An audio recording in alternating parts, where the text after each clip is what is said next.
My maid of honor slept with my fiancé the night before the wedding, so I changed the vows and humiliated them, with a plan that formed in the icy calm that followed my world shattering.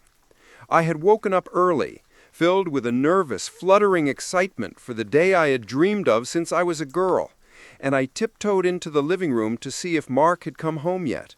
His iPad was sitting on the coffee table, and a notification from Qley, my maid of honor and best friend since 3rd grade, lit up the screen with a message that simply said, "Last night was unforgettable."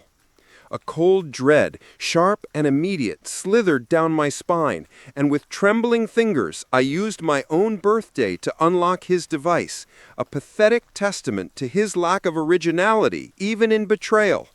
The messages that followed were a graphic, horrifying novel of their affair, culminating in a photo sent from his bathroom at the bachelor party venue, a mirror selfie of her wearing his shirt, time-stamped at 2:17 a.m.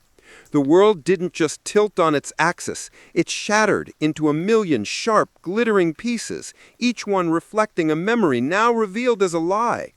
I saw our friendship, a 20-year tapestry of shared secrets and unwavering support for the grotesque fraud it was, and I saw my future with Mark evaporate into a toxic mist.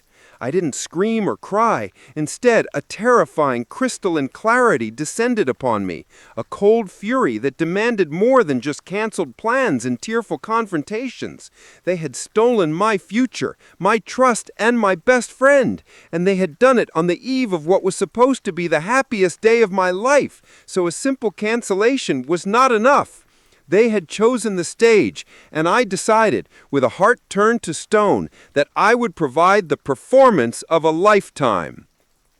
My first call wasn't to my mother or my bridesmaids. It was to Eleanor, my wedding planner, a formidable woman in her 60s who had seen every kind of disaster unfold. I spoke in a cool, measured tone I didn't recognize as my own, explaining the situation not with hysterics, but with the focused intensity of a general outlining a battle plan.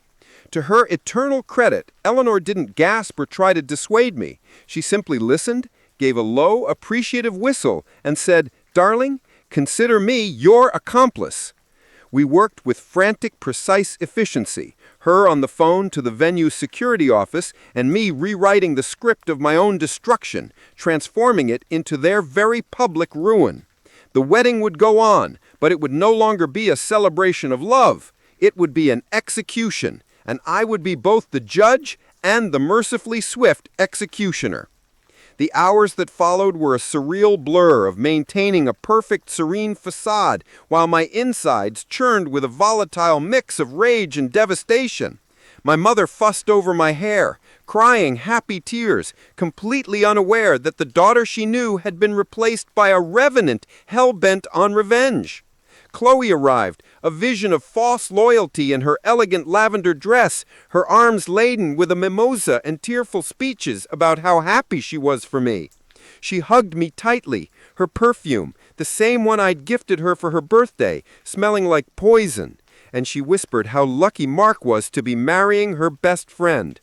I looked her directly in the eye, my smile never wavering, and thanked her, knowing that in a few short hours the foundation of her entire life would crumble just as mine had. The ceremony was picture perfect, a cruel and beautiful parody of everything I had ever wanted, with the sun streaming through the stained glass windows and every face in the pews turned toward me with love and anticipation. I saw Mark standing at the altar, looking heartbreakingly handsome and every inch the devoted groom, and I felt nothing but a cold, detached contempt for his acting skills.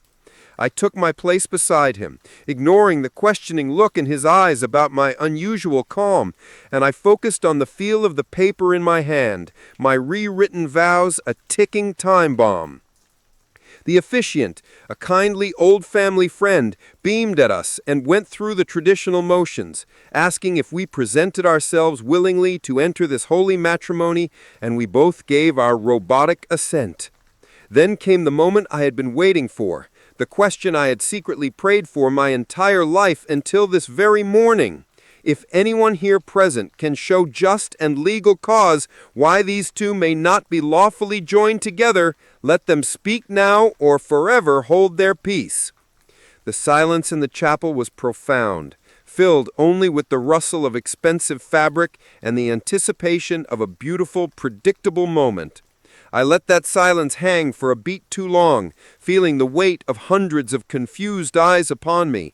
Then I took a small step forward, my voice clear and steady as it echoed through the microphone. "Actually, I have a reason to object." A wave of confused murmurs rippled through the crowd, and I saw Mark's face pale, his smile freezing into a terrified rictus. I turned to face our friends and family, my gaze sweeping over their bewildered expressions before landing squarely on Qley, who was standing proudly at the front, her smile already beginning to falter under the intensity of my stare. "I object," I continued, my voice amplified to fill every corner of the sacred space, "on the grounds that the groom and my maid of honor are already intimately acquainted in a way that makes this union a farce." The gasps were immediate and deafening, a chorus of shock that fueled my resolve. I nodded to Eleanor, who was standing by the AV booth like a sergeant awaiting orders, and the large projector screen at the side of the altar, which was meant to display our loving wedding video, flickered to life with the grainy, black-and-white security footage from the hallway outside the groom's suite began to play, showing a clear, time-stamped sequence of Qley, unmistakable in her distinctive dress from the rehearsal dinner, sneaking into Mark's room at 1:53 a.m. and not emerging until nearly 4 a.m. The room erupted in chaos, but I held my hand up, demanding silence, my authority in this moment absolute and unchallenged. I turned back to Mark, whose face was a mask of sheer, unadulterated panic, and I offered him a smile so cold it could have frozen hell. I said, "It seems your memories of last night are a little fuzzy, my love, so I thought I'd provide a visual aid for you and everyone else to enjoy." Then I produced the folded piece of paper from my bouquet, the new vows I had written in a white-hot frenzy just hours before, and I unfolded it with a deliberate theatrical flourish. "I had written some new vows for us today," I announced, my voice carrying over the stunned silence. I thought, given the circumstances, they were far more appropriate than the traditional ones. I began to read, my voice never wavering, each word a carefully aimed dagger. "I, Maya, promise to be never as blind in love as I have been, to never ignore the warning signs written in text messages and whispered lies." I looked directly at Mark as I spoke, watching him flinch as if I were striking him. "I vowed to never again trust a snake in the garden, especially one I welcomed into my home and heart as a sister." I turned my gaze to Qley, who had begun to cry silent, shameful tears, her face buried in her hands. "I promise to value my own worth above the empty promises of a man who could betray me on the eve of our wedding day, and to remember that my loyalty is a gift, not a weakness to be exploited." The vows were a brutal, poetic evisceration of their character, laying bare their deceit for every single guest to witness and judge. When I finished, I let the silence hang once more, a heavy, judgmental blanket over the entire congregation. I carefully folded the paper and tucked it back into my bouquet, as if I had just delivered the most beautiful sentiment in the world. Then I slowly, deliberately reached up and unpinned the delicate vintage veil my grandmother had worn, letting it drop to the floor in a heap of tulle and symbolism. I stepped out of it, a literal and metaphorical shedding of the innocence they had stolen from me. I turned to the officiant, who was staring at me with a mixture of horror and awe, and I said, "I believe that concludes our ceremony for today. Thank you all for coming." My final act was the coup de grace, the moment of ultimate humiliation I had saved just for them. I walked over to my now ex-fiancé, who was standing shock-shelt and utterly broken at the altar, and I gently placed the microphone in his limp, cold hand. I leaned in close, so only he could hear me, and I whispered, "Enjoy the rest of your life with her." Then I turned to the crowd and announced, "Your real bride has something to say." I didn't wait for a response. I simply turned on my heel, my wedding dress trailing behind me like a banner of victory, and I began the long, solitary walk back down the aisle. The sound that followed me was not the triumphant wedding march, but the rising tide of chaos I had unleashed, the wailing of Mark's mother, the furious shouting of my own father, and the deafening buzz of 100 simultaneous conversations exploding in scandalized gossip. I did not look back. I kept my eyes fixed on the large wooden doors at the back of the chapel, my head held high, walking away from the ruins of my old life.